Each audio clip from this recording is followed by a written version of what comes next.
തലശ്ശേരി മണ്ഡലത്തിലെ അമൃത് ജലജീവൻ മിഷൻ കുടിവെള്ള പദ്ധതികൾ മഴക്കാലത്തിന് മുൻപ് പൂർത്തിയാക്കും.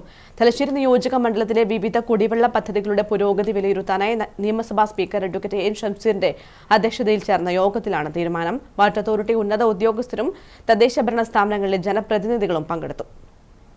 തലശ്ശേരി മണ്ഡലത്തിലെ അമൃത് ജലജീവൻ മിഷൻ വഴിയുള്ള കുടിവെള്ള വിതരണ പദ്ധതികളുടെ പ്രവർത്തന പുരോഗതി വിലയിരുത്തുന്നതിനായാണ് വിവിധ വകുപ്പ് ഉദ്യോഗസ്ഥരുടെ സാന്നിധ്യത്തിൽ യോഗം ചേർന്നത്.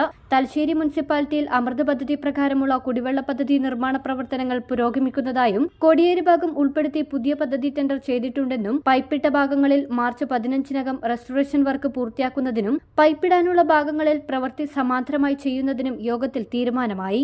ന്യൂമാഹി പഞ്ചായത്തിലെ ജലജീവൻ മിഷൻ വഴിയുള്ള കുടിവെള്ള പദ്ധതി പ്രവൃത്തി വൈകുന്ന സാഹചര്യത്തിൽ തൽക്കാലത്തേക്ക് തലശ്ശേരിയിൽ നിന്ന് വെള്ളമെത്തിക്കുന്നതിനും വർക്ക് ഷെഡ്യൂൾ തയ്യാറാക്കി സമയബന്ധിതമായി പൂർത്തിയാക്കുന്നതിനും മാസം തോറും പുരോഗതി വിലയിരുത്തുന്നതിനും തീരുമാനമെടുത്തു. തലശ്ശേരി മുനിസിപ്പാലിറ്റി, ന്യൂമാഹി, പന്നിന്നൂർ എന്നിവിടങ്ങളിലെ പ്രശ്നങ്ങൾ പരിഹരിക്കാൻ പ്രത്യേകമായി കണ്ണൂർ സൂപ്രണ്ടിംഗ് എഞ്ചിനീയറെ ചുമതലപ്പെടുത്തുന്നതിനും തുടർ പുരോഗതി വിലയിരുത്തുന്നതിന് മാർച്ച് മാസം 21-ന് വീണ്ടും യോഗം ചേരുന്നതിനും സ്പീക്കർ നിർദ്ദേശിച്ചു. Water authority technical member Bindu T. Chief എഞ്ചിനീയർമാരായ സൈജു പുരുഷോത്തമൻ, വിവിധ പഞ്ചായത്ത് പ്രതിനിധികൾ, നഗരസഭാ പ്രതിനിധികൾ തുടങ്ങിയവരും യോഗത്തിൽ പങ്കെടുത്തു. News bureau, Thalassery.